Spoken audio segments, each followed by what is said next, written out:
Hello everyone. Tonight we're going to follow the footsteps of the greatest army in Europe, straight into the silence of a snow-covered graveyard. You are standing in the sun. It's June 1812, and the world smells like horses, leather, and overconfidence. You're one of over 600,000 men marching east with Napoleon Bonaparte. The man people whisper might be more god than general. The grass is green, the drums are bold, the world is warm. You believe you're heading to victory, but you probably won't survive this. So before you get comfortable, take a moment to like the video and subscribe, but only if you really like what I'm doing here. And let me know where you're tuning in from and what time it is where you are. Always love seeing that now. Turn down the lights, turn on the fan to some soothing background music, and enjoy your evening ride together. You're marching into Russia. Everything begins well enough. The rivers sparkle in the heat. Your boots haven't started to rot yet, and the fields stretch on forever. Napoleon's Grand Army is the largest Europe has ever seen. Men from France, Italy, Germany, Poland, even Spain. You've never seen so many shiny buttons in one place. You joke with your fellow soldiers about how fast this war will end. You bet bottles of brandy on how soon Moscow will fall. But you start to notice little things. The deeper you go, the quieter it gets. Villages are empty, wells are poisoned, crops burned, even the cows have skipped town. Russia isn't fighting youth, erasing the land beneath your feet. It's like chasing ghosts who keep burning their own houses just to spite you. One evening, you hear Napoleon mutter something about scorched earth. You're not exactly sure what that means, but it doesn't sound like fun. Historians are still debating whether Tsar Alexander deliberately planned this long game, this refusal to engage, this trail of Ashur, if it just happened out of fear and desperation. But to you, it's simple. Every step east makes home feel farther away. Still, the Grand Army pushes forward. You sleep under the stars, sometimes under wagons. You eat whatever you can scavenge. Insects become less annoying and more like appetizers. But the morale is strangely high. Napoleon is with you after all, and here's something odd. In late summer, it's still hot during the day. You're sweating in your wool uniform, cursing your pack. But at night, it's suddenly freezing. The temperature drops like it's trying to warn you, like nature's whispering, you shouldn't be here. Then there's Borodino. Want to remember the cannon smoke, or how the ground trembled beneath your boots, or the smell when the battlefield started to rot before the battle even ended? The French win, technically, but the cost, astronomical. One of the bloodiest days in European warfare.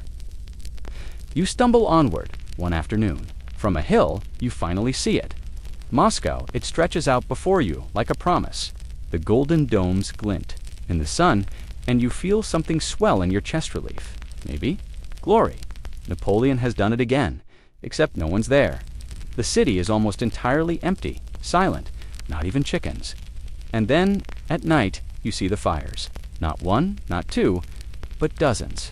Whole neighborhoods go up like candles. The wooden churches, the barns, the bakeries. Some say Russian agents set them. Others claim the French did it by accident, trying to cook. One guy swears he saw a man light his own house with a smile. Napoleon sets up in the Kremlin, like a conqueror waiting for a letter of surrender, but none comes. You wait and wait.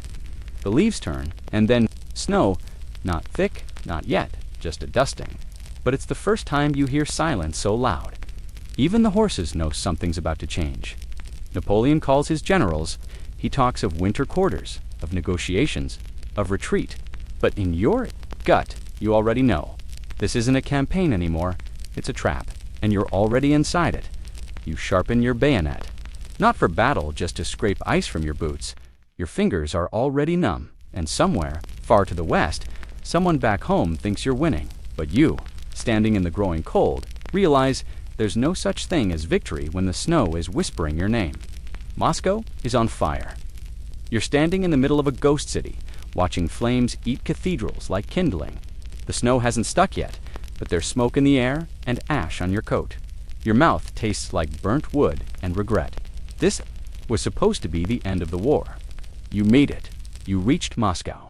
Napoleon rode in ahead of you like Caesar, entering Rome minus the cheering crowds, the laurel wreaths, or, well, any sign of life at all. You slept your first night in Moscow on the floor of a printing house. You figured you'd find food even women. Instead, you found rats and soot. You remember how quiet the first few days were. The whole Grand Army waiting, Napoleon pacing, everyone expecting a letter terms surrender, something official. But Tsar Alexander never writes back. Instead, the Russians send fire. The flames start in the night. A dozen small sparks become a citywide inferno. Some say it was Russian saboteurs. Some say it was looters.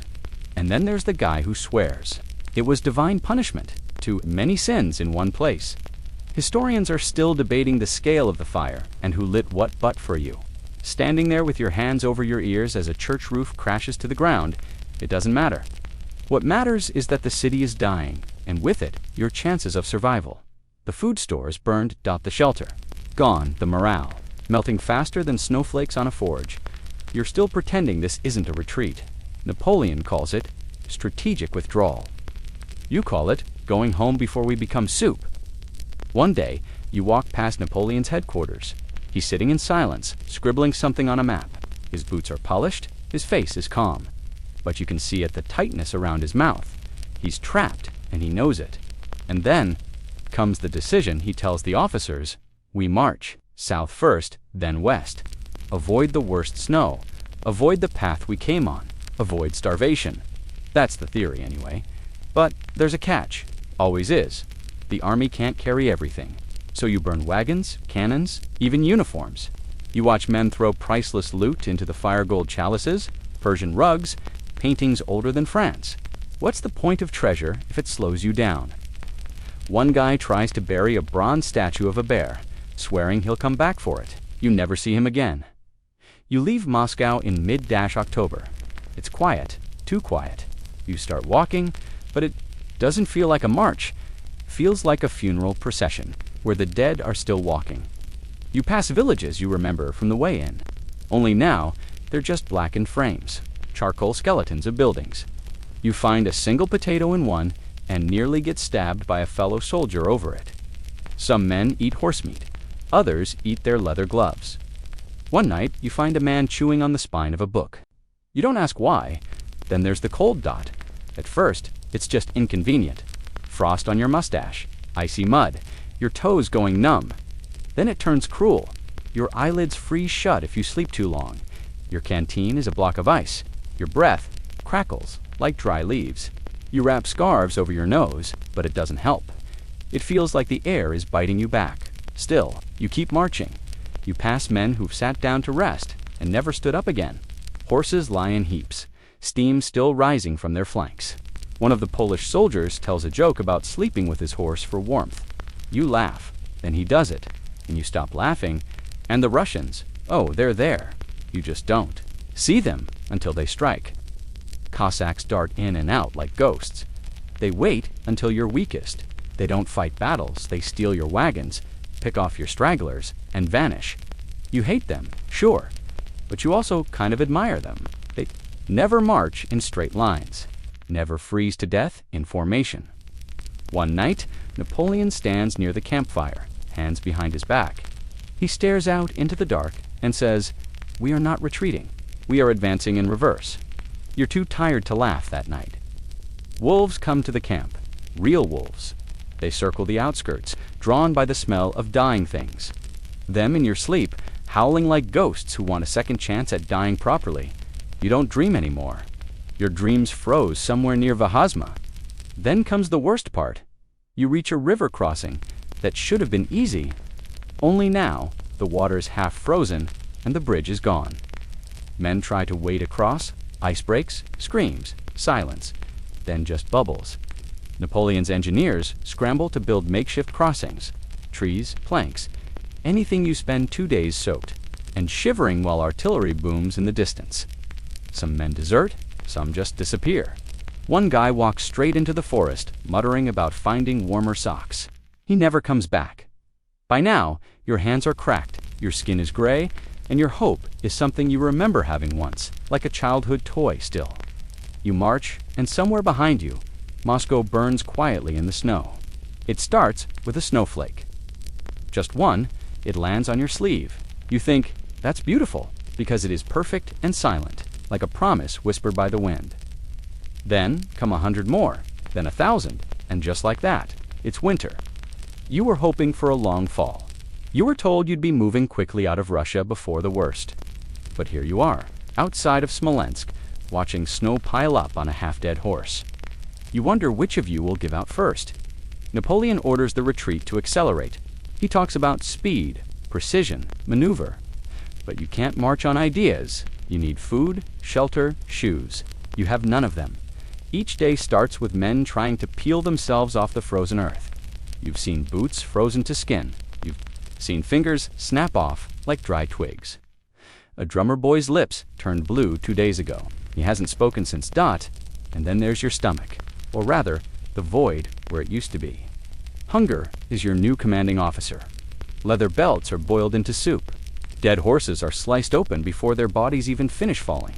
One man eats candle wax. Another gnaws on his own scabbard. Historians still debate whether the supply lines could have been fixed, whether Napoleon underestimated Russian winter, or if it was sabotage or sheer overconfidence. Maybe it's all of them, but out here, theories don't matter. What matters is that you give your sword for a potato. Napoleon tries to keep order. He rides ahead, flanked by guards cloaked in dignity. His white horse looks almost mythic in the snow, but no one sings anymore. The army that once marched in rhythmic step now limps, straggles, and drags broken wagons through icy slush. And the silence? It's different now. Back in the summer, silence meant eerie villages, Russian traps. Now silence means someone froze. During the night, you can tell the temperature by what body parts. Turned black first, toes at -10, fingers at -15. Faces by the time. You hit -20-5. A soldier from Bavaria tries to sing one morning something cheerful about wine and women, but he coughs blood by the second verse. That's the last song you hear. Then the Russians return. Not just the Cossacks, darting in and out like shadows. Real troops, artillery, cavalry. They don't need to win battles. They just follow, pick off the weak, take your wagons. They don't chase you, they shepherd you. Napoleon orders the wounded to be left behind. He doesn't say it directly, of course, but orders come down, we must move faster. We must prioritize the healthy. You help lift a man with a shattered leg into a barn. You promise someone will come back for him, but you know it's a lie. He knows it too. Your boots are stiff. With ice, you can't feel your heels anymore. The road vanishes beneath snowdrifts. You follow cart tracks, guessing the direction. At night, you huddle with strangers, German conscripts, Polish lancers, Italian engineers. No one cares where you're from anymore. Nationality dissolves when survival is the only language. You see things. One morning, a soldier digs into the snow and finds a frozen bottle of wine. He opens it, smiling like a child, and drinks too fast. Dies of shock. Before noon, another man finds a pair of women's slippers. He cries into them for hours, then wears them like relics. They don't keep him warm, but they remind him of something. Soft. One night, you find yourself wondering, what if we never stop walking? What if there's no west anymore? Just cold and white, forever. Napoleon still leads, somehow, but he rides alone more often now. When he does speak, it's brief. Cold.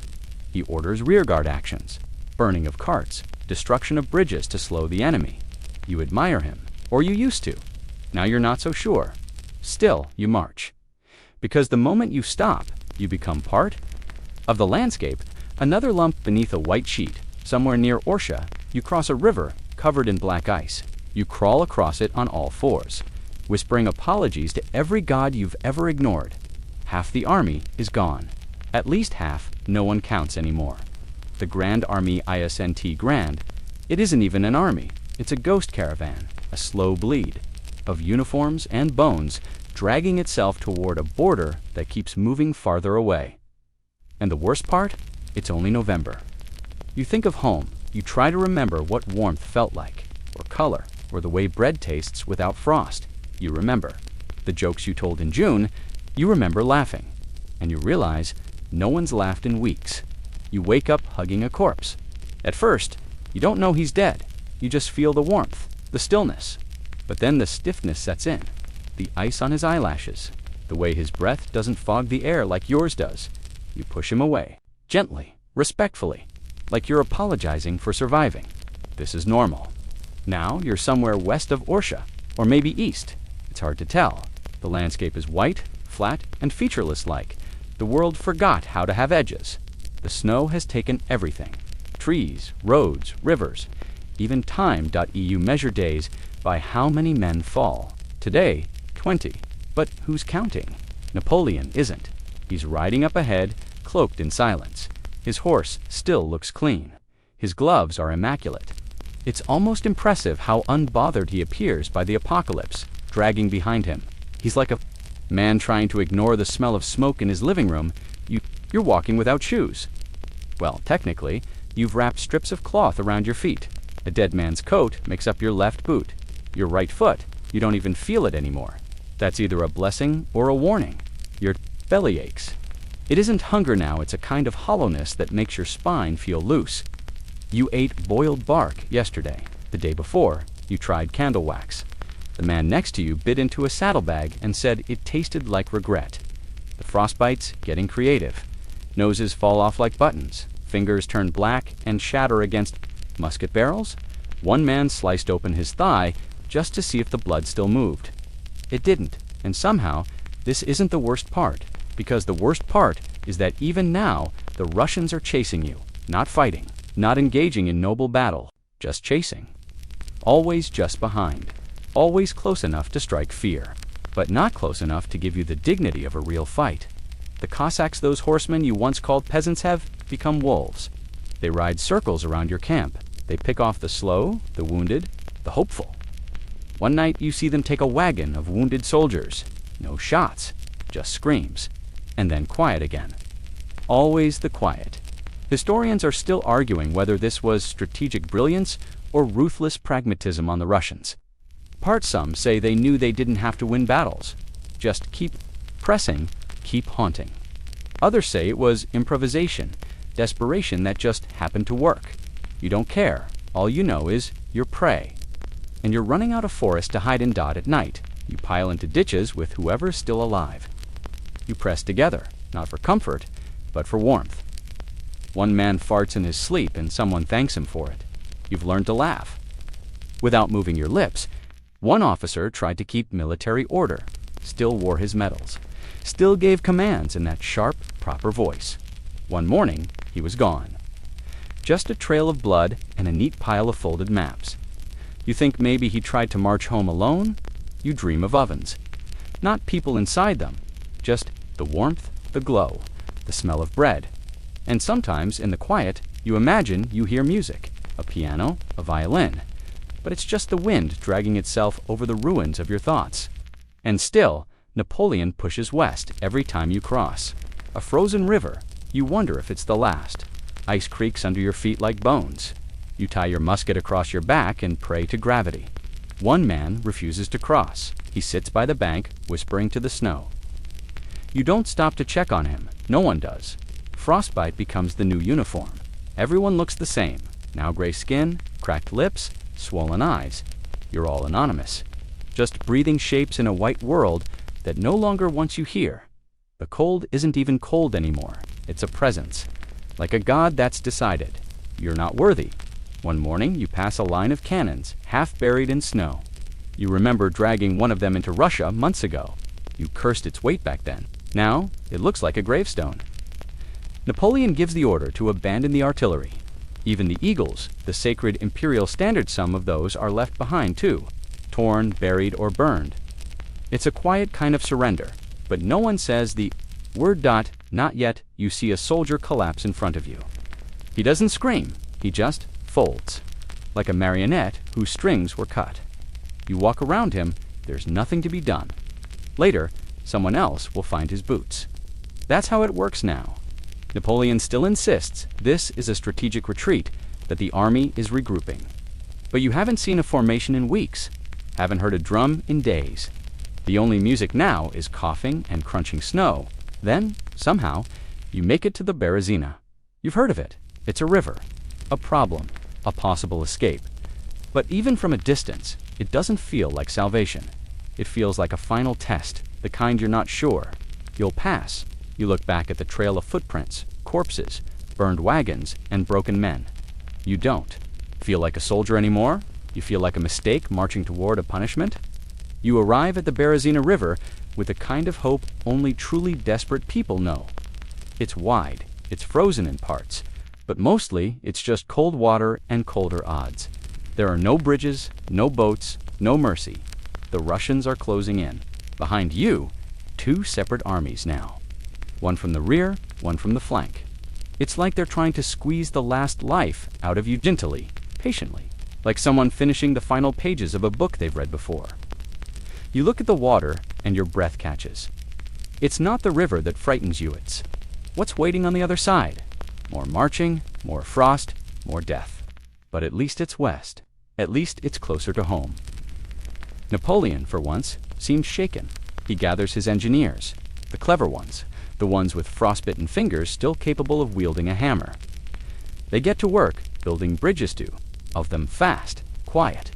Under the cover of night, they cut down trees, lash wagons into support beams, strip the land of anything that can float. You help, because there's nothing else to do.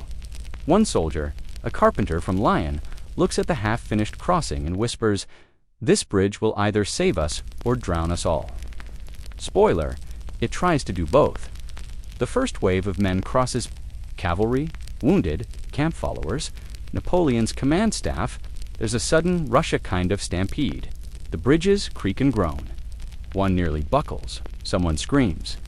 You don't look back. You cross second. You step onto the first beam and think, if this collapses, I want it to be fast. Halfway across, you see bodies floating under the planksmen who slipped, horses who panicked. Their eyes are open, staring up like they still expect orders. On the other side, you collapse into snow, crying without tears. Then you hear the cannon fire. The Russians have arrived, and the bridges are still. Half-dash full, you look back and see chaos carts overturning, men leaping into the river to avoid musket fire, engineers screaming for order that never comes. The second bridge is hit, not directly, but close enough. Smoke swallows the sky. Napoleon orders what's left of his rearguard to hold. He's buying time, you don't know how. Or why, you just know that a lot of brave men are about to become very quiet memories. Historians still debate whether Napoleon handled the Berezina masterfully or just got lucky. Some call it a miracle. Either way, you know this, without those two bridges, you'd be a body in a river with a frozen mouth full of regret. After 2 days, it's over. What's left of the Grand Army, if it can, even be called that has crossed. Napoleon orders the bridges. Burned, he doesn't say goodbye to the ones still stranded. You keep walking. The snow is thicker now, the wind crueler. You pass groups of men too weak to march, crouched around dead, fires. Some sing, others pray. One just stares at his hand, repeating his name over and over like he's trying not to forget it. You used to have friends in the army, tent mates, brothers in arms. You still do, technically. But they've all gone quiet, and you've stopped asking for names. It's easier that way. One night, you dream of Paris, of cafes of warm bread, of a woman whose face you can't quite remember.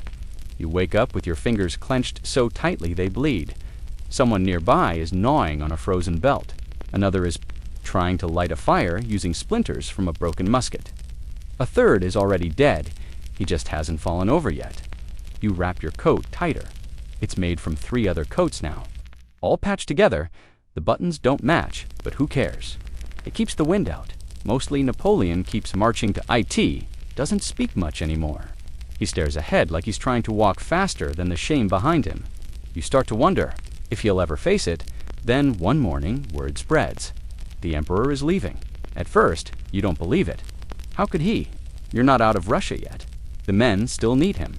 There's still snow, still death, still you, but it's true. He's going to Paris.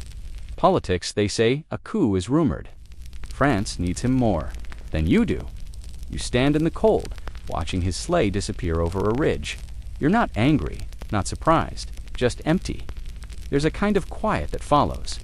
Not just from the snow or the distance between you and Moscow, but from within. No more drums, no more orders, just wind, frost, and the sound of men breathing like they don't want to wake up tomorrow. And through it all, you keep walking, because that's all that's left. You don't remember when the snow stopped being white? Maybe it was the ash, or the blood, or just your own eyes forgetting what clean looked like. But now, everything is the same dull gray. Sky, ground, faces. Even hope has a tint of rot, too. You've crossed the Berezina, and Napoleon is gone. Not dead. Just vanished. Spirited away to Paris in a sleigh, drawn by the last horses that hadn't collapsed. You saw the outline of it once, in the distance a black dot disappearing. Into frost, like a painting fading under candlelight, the emperor is gone. And still you walk. You're not sure how many of you are left. 10,000, 15 out of 600,000. It's a rounding error. You pass fewer people now, and the ones you do see have stopped pretending. One man walks barefoot, dragging a spoon tied to his wrist. Another wears a hat made from a frozen duck. Almost admire the creativity. The officers don't ride anymore. Horses are rare now, worth more than gold. The few still alive are too weak to carry riders. One general was last seen trying to mount a sled pulled by 2 starving dogs. You haven't seen him since. Your uniform has become ... conceptual. A button here, a strap there. You're basically held together by willpower and irony, and the cold. It isn't just outside you anymore, it's in your bones, in your voice. You've stopped speaking because your tongue hurts. You stopped singing weeks ago. Now your language is gestures, nods, shrugs, survival semaphore. One morning you find a village. Not a real one, just a few broken huts and what used to be a fence. You crawl inside one of the cabins. Inside are 5 men already. No one talks. No one moves. You sit there together like forgotten furniture. One of them dies during the night. Nobody touches him. He's warm, for now.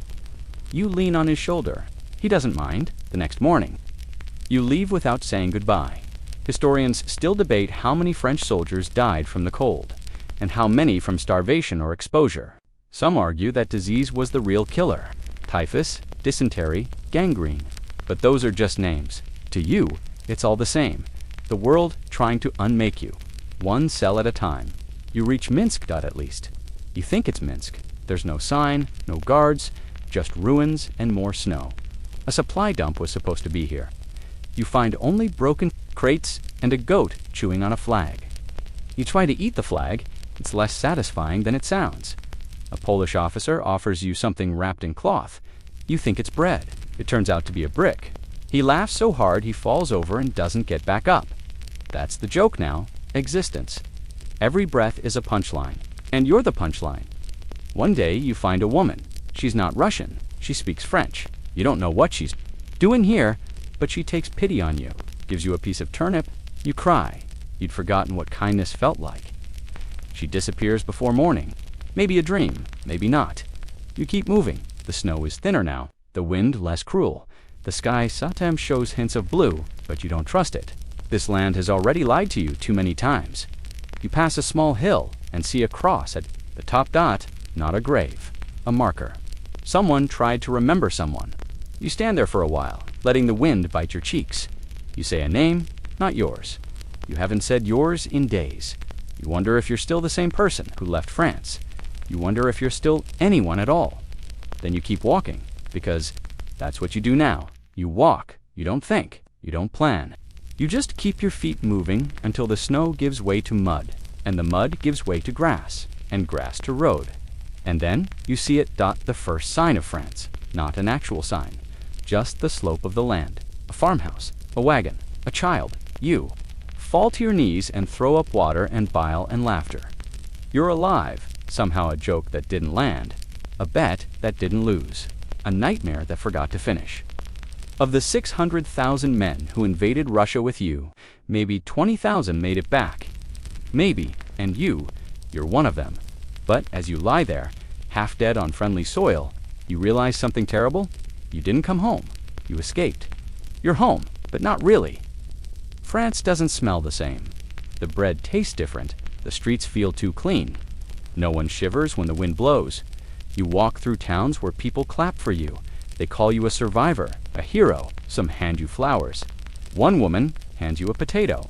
And you cry again because it's warm, but no one understands. They look at your tattered uniform like it's a costume. They ask you what Russia was like. Was it cold? Were the Russians brave? Did you see Napoleon himself? And you want to say, it was hell. And yes, but you just nod and thank them and keep walking. Because how do you explain this?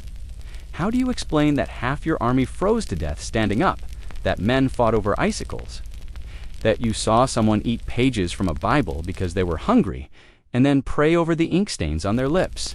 You don't. You smile. You wave. You lie. Even your family doesn't know what to say. Your brother has a job now. Your sister has 2 kids. Your mother kisses your forehead like you're still the boy who left. You want to tell her you're not. That boy died somewhere near Smolensk and didn't get a proper burial. But you say nothing, because silence is the only language the cold didn't destroy. And Napoleon, he's back in Paris, giving speeches, rebuilding armies, writing proclamations that use words like glory and destiny and sacrifice. He talks about Russia like it was a temporary setback, a bump in the road. You see his face on coins, on posters, on plates, but when you close your eyes, you see it half lit by a dying fire. Snow in his hair, lips too blue to speak. You envy him. A little, he gets to be a legend. You just get to be tired. Still, life resumes. You get a bed, food, clothes that don't scratch. People stop you on the street and call you veteran. It sounds noble until you remember the man who froze to death holding a spoon.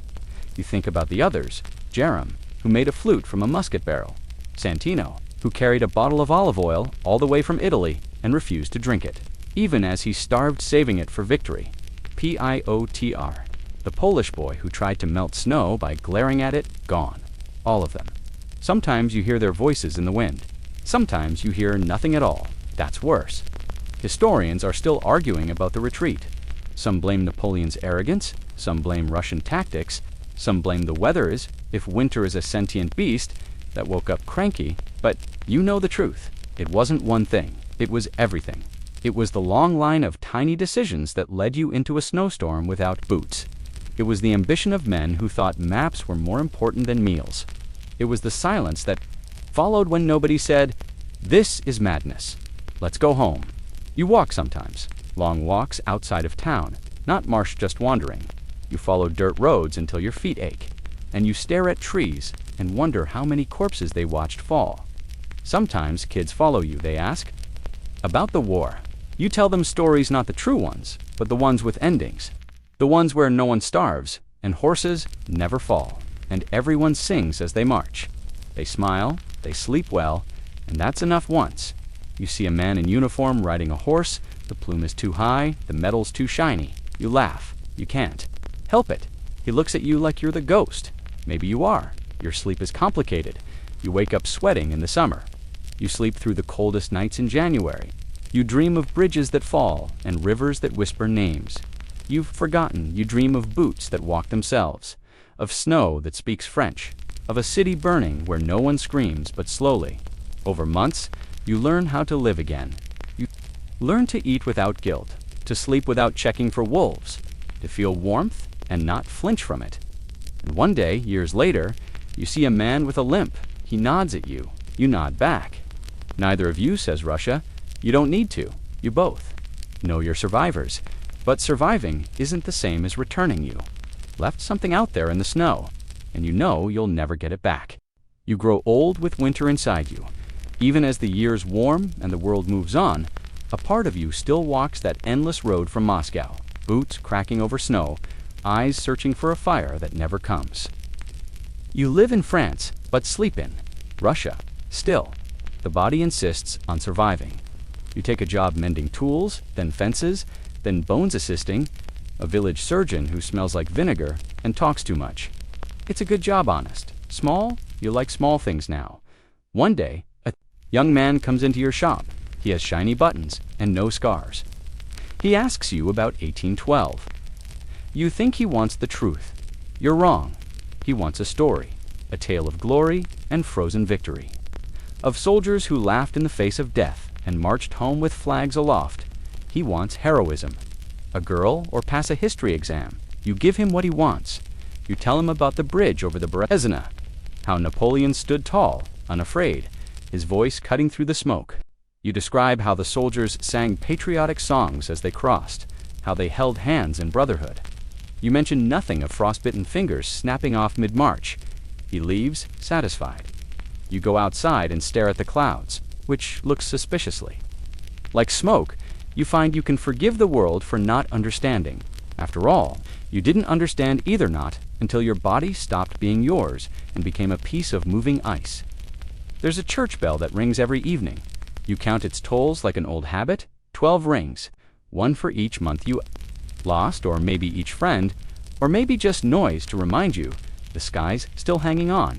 Historians are still debating whether the retreat from Moscow ended Napoleon's legend or began it. Some say it shattered the illusion of invincibility. Others believe it cemented his myth, the leader who walked through hell and made it back, trailing ghosts like a cloak. But you know better. The real story isn't about Napoleon. It's about the men who followed him and the men who never came back. Once a year, you take out what's left of your uniform. It barely fits. The cuffs are torn. The lining is gone. You run your fingers over the fabric and remember when it had weight. When wearing it meant you were part of something bigger than yourself. Now, it just feels like paper. You fold it carefully, place it back in the box, and lock it away. Sometimes, the snow returns in dreams. Sometimes it comes in a breeze through the window that smells too clean, too much like memory.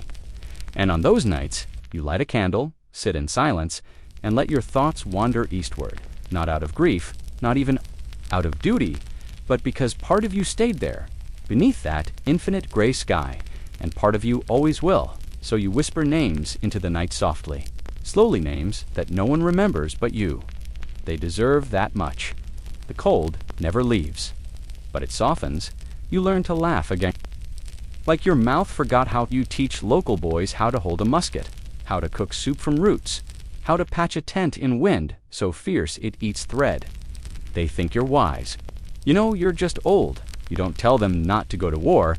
You just hope they won't go in winter. And one quiet afternoon, with nothing dramatic to mark the moment, you feel something shift, like your boots finally stopped walking, like the road, after all these years, has ended. You lie down in bed. Not a trench, not a snowdrift, a real bed, with a blanket. A fire flickers nearby, and someone is humming in the next room. You close your eyes, and for once, the cold doesn't follow. You're still there, of course. Somewhere near, still walking. But now, you're walking out. And not alone. The others are there too. Jerem, Santino, Piotra. Even the Nan with the spoon. They nod as you pass, and you nod back.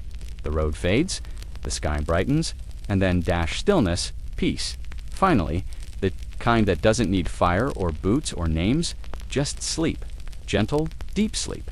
You're still here, and that's the miracle, because the snows of Russia, they weren't just cold, they were a silence, so complete it swallowed history. Napoleon lost more than an army. He lost his myth. And behind that myth were 600,000 souls who believed. They would be remembered. But memory is a fragile thing. So tonight, in your own quiet way, you remembered them. You walked with them. You saw what they saw, felt what they felt. And now, they're not just numbers in a book. They're whispers on the wind, frost on the window, footsteps that echo just beyond the firelight. They survived. In you. And maybe that's the real victory. So, as you settle deeper into your pillow and feel the weight of the blankets over your chest, know this: you made it home. You made it good night, traveler.